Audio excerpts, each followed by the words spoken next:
When you go to the 13th Amendment, one of the fascinating things about the text of that amendment is that it says that slavery is abolished, except in the case of a punishment for a crime. And within that wiggle room, what you see in it is that there's still the possibility of extending slavery, as it were, by another name. Here's the way a private prison works, okay? You pay somebody to build a fancy cage. Then you fill it up as far as you can get it, which is pretty full. Full of people that, the people that built the cage get paid $40,000 or $50,000 a year to just keep in the cage. The ruling class here in America had to come up with something so that they could control certain segments of society so that they could stay in power. So they created the drug war for the felonization of Americans. I am a former Los Angeles police narcotics detective, and I worked South Central Los Angeles, and I will tell you, Director Deutsch, the agency has dealt drugs throughout this country for a long time. Now, if you've got 5,000 people in your cage and you're being paid $30,000, $40,000 a year for them, that's a lot of money.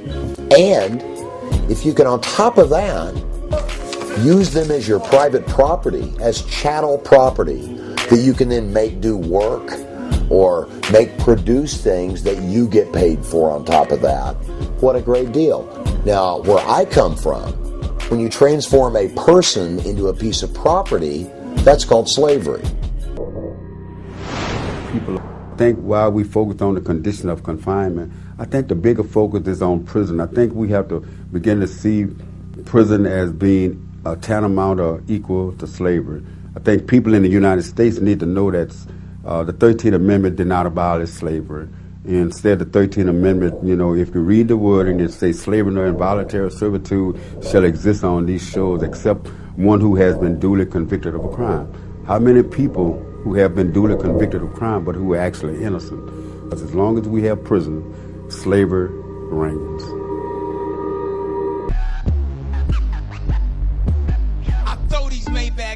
I wear my heart on the sleeve. I know that we the new slave. I see the blood on the lead. I see the blood on the lead. I see the blood on the lead. I know that we the new slave. I see the blood on the lead. They throwing hate at me, want me to stay at ease. I'm king with your corporation, young can't control me. I know that we the new slave. I know that we the new slave. I'm about to wild the hell out. I'm going Bobby Boucher. I know that ain't free. You pussy ain't me. Y'all throwing contracts at me. You know that. Don't read, throw up some Maybach keys. Say la vie, I know that we the new slave. Y'all niggas can't mess with me. Y'all niggas can't mess with ye. Y'all ain't mess with ye. I move my family out the country so you can't see where I stay. So go and grab the reporter so I can smash his recorder. He try to confuse it with some BS like the New World Order. Meanwhile, the DEA teamed up with the CCA. They try and lock people up. They try and make new slaves. See, that's that privately owned prison. Get your peace today. They probably all in the Hamptons, bragging about what they made. Man, your Hampton house, I take your Hampton spouse. Came on a Hampton blouse and in a Hampton mouth. Y'all about to turn it up, I'm about to tear it down. I'm about to air it out. Now what the hell they gonna say now? Do you know that I can pull out the slave ships out of the Bible and show you that the true children of Israel would serve captivity in slave ships? Who are these people?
For a period of nearly 80 years, between the Civil War and World War II, black Southerners were no longer slaves, but they were not yet free.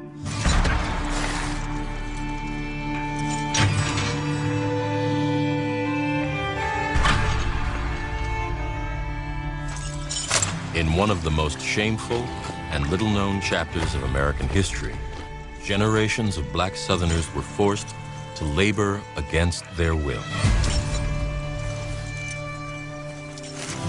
From almost the first moment, white Southerners were responding to try to put African Americans back into a position as close to slavery as they possibly could.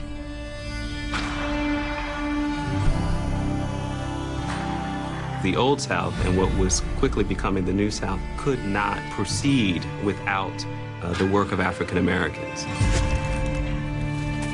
But if you had something for free in the past, you don't necessarily want to pay for it now.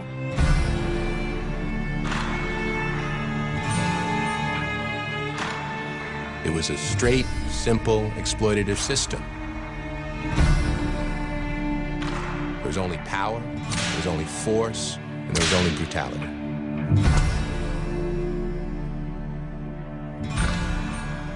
What happened in that period of time was so much more terrible than anything most Americans recognize or understand today. The depth of poverty, the inability of African Americans to access any of the mechanisms of wealth achievement and growth are all rooted in this terroristic kind of regime that existed in so many places. Their ability to have what we call the American dream. That is what has been stolen from black folks all through the South. And that legacy has to be understood so that people will be able to speak to it and give our ancestors voice.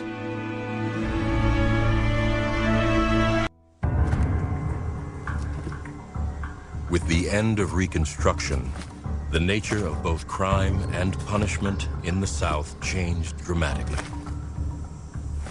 In state after state and county after county, new laws targeted African Americans and effectively criminalized black life.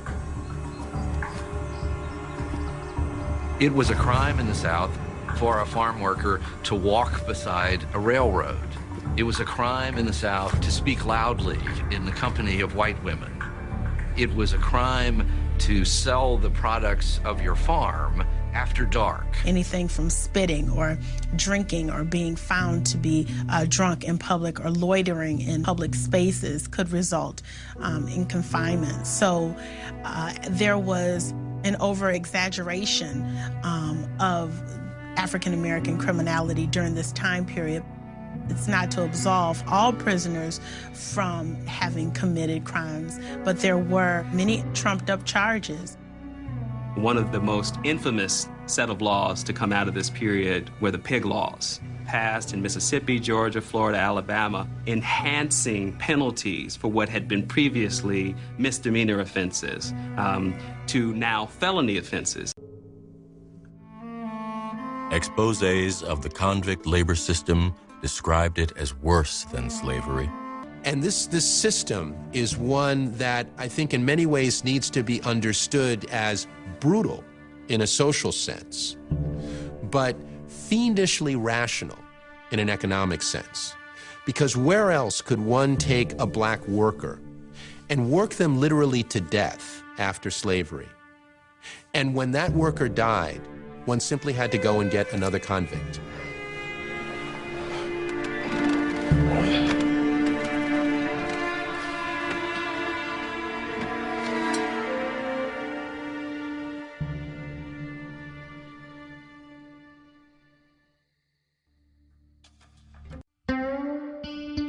Southern states had a history of placing prisoners with industries that would bear the cost of guarding and housing them in exchange for their labor.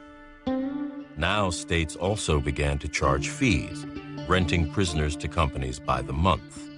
The highest rates were for the strongest workers and longest sentences. So as early as 1890, African Americans are almost 3 times overrepresented in the prison population. The general population is 12%. The nation's prisons population of blacks is 30%. Does this mean that white people are not committing crimes in the South? We know that's not true. So there are many important implications and long-term consequences for this convict leasing system. Not only is it so oppressive, but when you have an overwhelmingly black prison population, it cements that relationship between criminality and race in people's minds to the degree that it's seen as something inherent.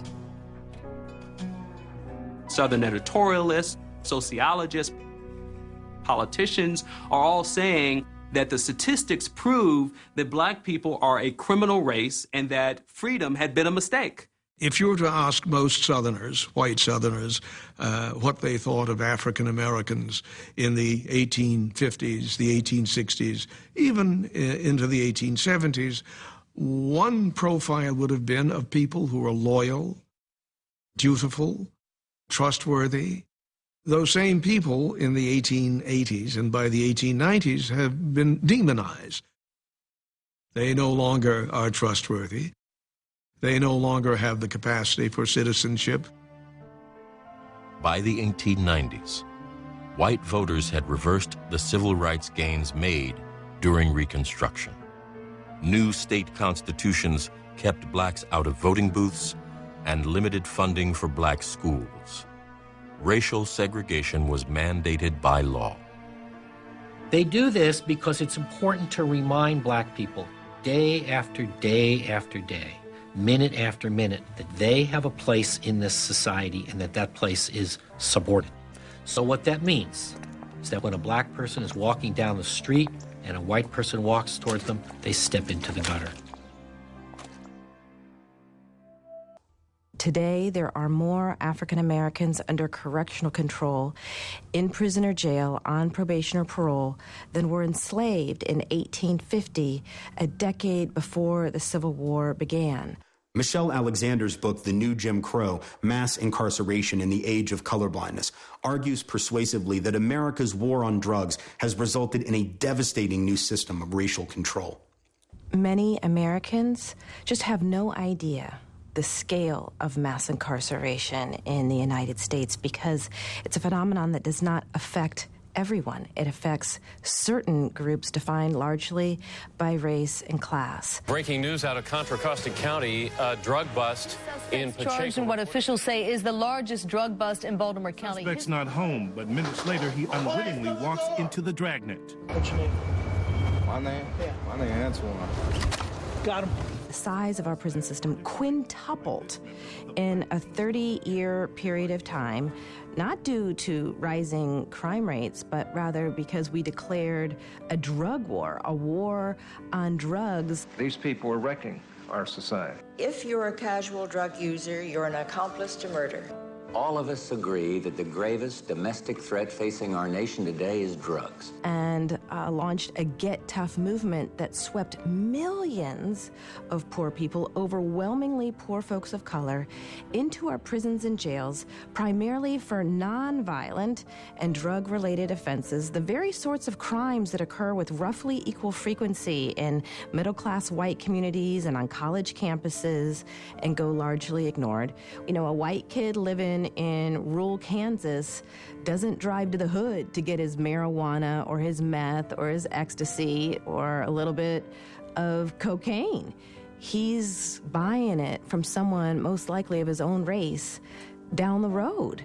Drug dealing happens in all communities of all colors, but those who do time for drug crime in the United States are overwhelmingly black and brown. Once they're caught, they're swept into the criminal justice system, branded criminals and felons, and then ushered into a parallel social universe in which the basic civil and human rights that were supposedly won in the civil rights movement are stripped from them. Once branded a criminal or felon, they're denied the right to vote in many states, automatically excluded from juries, and legally discriminated against in employment, housing, access to education, and public benefits.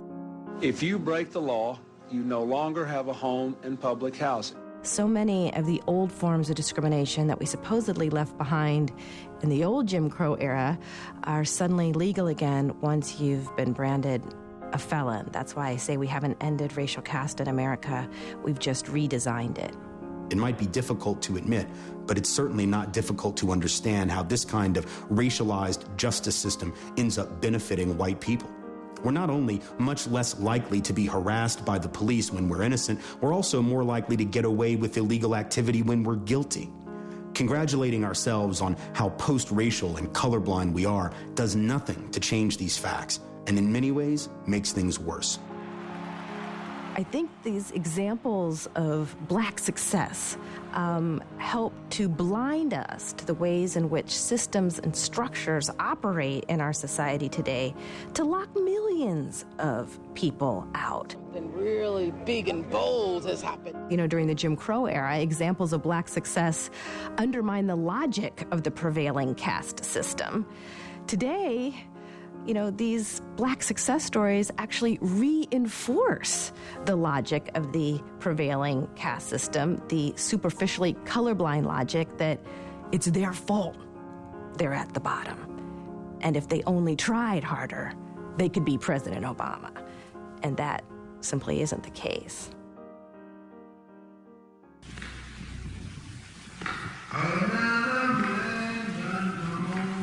As the 19th century came to a close, and for many decades to come, the possibility of freedom was overshadowed by the constant threat of forced labor and violence. I didn't know it me. I didn't know it me. Decades after the Civil War, the nation was reunited, but the place of black Americans within it seemed more uncertain than ever.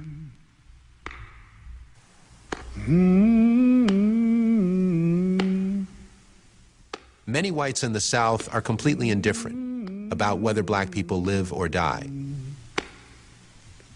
They want to see them in their place. They want to see them as an exploitable system of labor. They want to see them as an affirmation of their racial superiority.